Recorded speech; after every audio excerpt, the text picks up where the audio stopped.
Subbab yang pertama yaitu mengenai pengertian dan karakteristik SPKB atau strategi pembelajaran kemampuan siswa.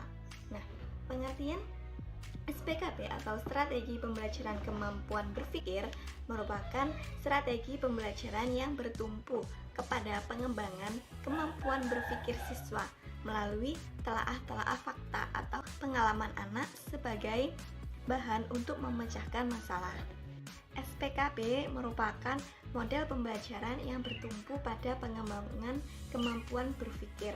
Artinya, tujuan yang ingin dicapai oleh SPKB adalah bukan sekedar siswa dapat menguasai sejumlah materi pembelajaran yang disampaikan saja, akan tetapi bagaimana siswa tersebut dapat mengembangkan gagasan-gagasan atau ide-ide melalui kemampuan berpikir secara verbal. Yang kedua yaitu karakteristik SPKB. Ada 3 karakteristik utama yang mendasari SPKB.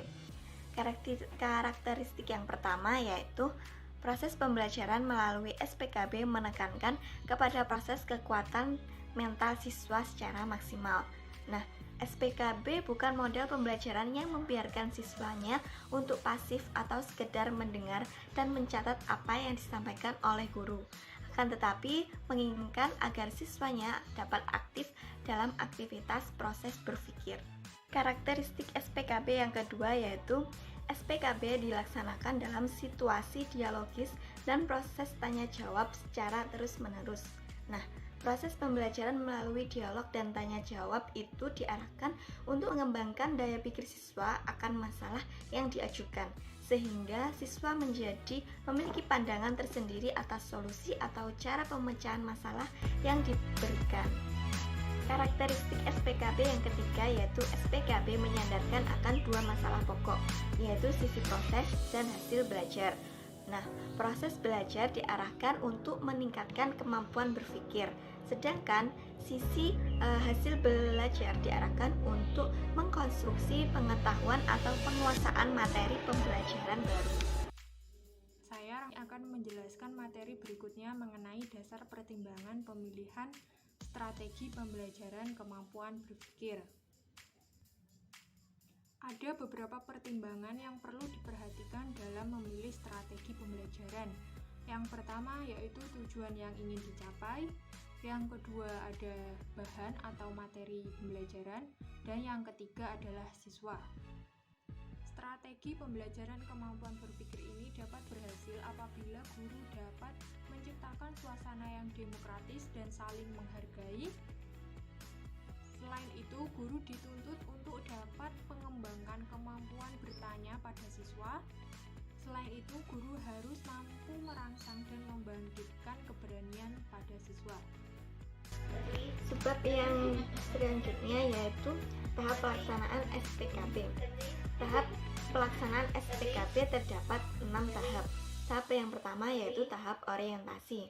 Nah, dalam tahap orientasi dilakukan dengan cara pertama, penjelasan tujuan yang harus dicapai, baik tujuan yang berhubungan dengan penguasaan materi pembelajaran yang harus dicapai maupun tujuan yang berhubungan dengan proses pembelajaran atau kemampuan berpikir yang harus dimiliki siswa. Kedua, penjelasan proses pembelajaran yang harus dilakukan siswa, yaitu penjelasan tentang apa yang harus dilakukan siswa dalam setiap tahapan proses pembelajaran.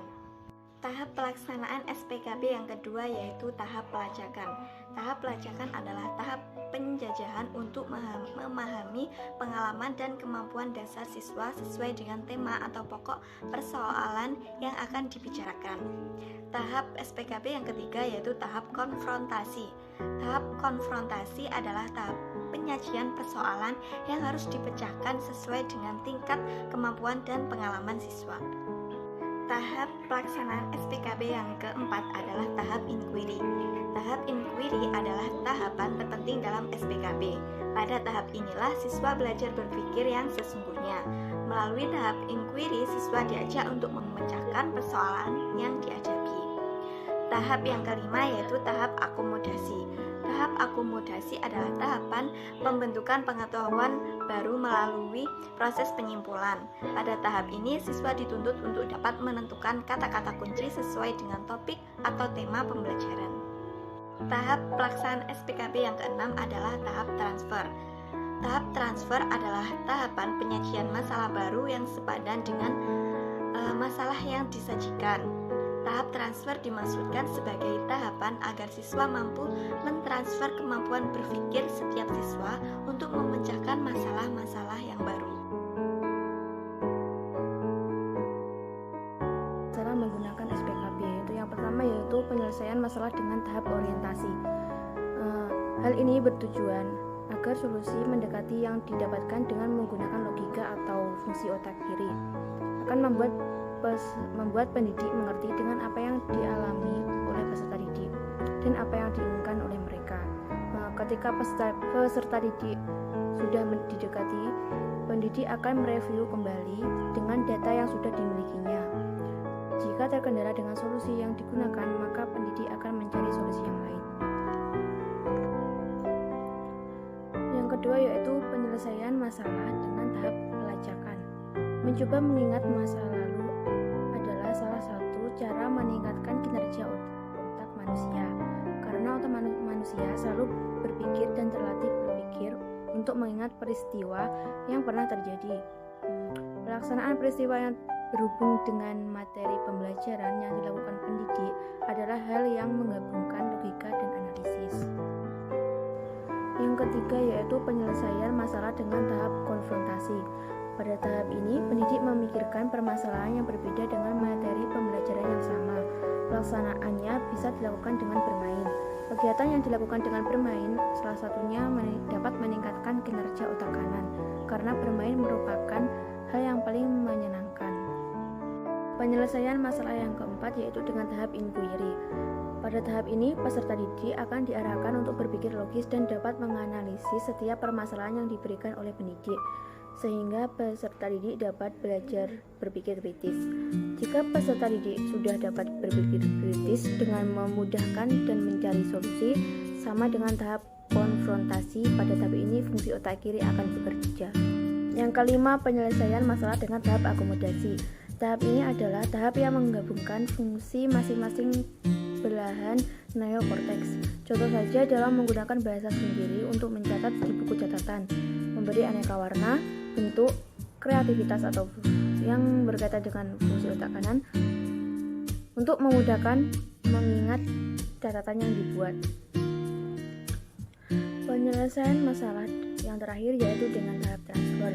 Pada tahap ini, pendidik akan memberikan tugas tentang permasalahan yang ada kaitannya dengan materi yang sudah dipelajari. Otak kanan dan kiri peserta didik akan berpikir untuk menyelesaikan tugas yang diberikan pendidik. Analisis, logika berpikir sangat diperlukan dan kreativitas peserta didik akan nampak dengan masalah yang baru ditemukan. Dari keenam tahap di atas, pada dasarnya untuk melatih kinerja neokorteks peserta didik.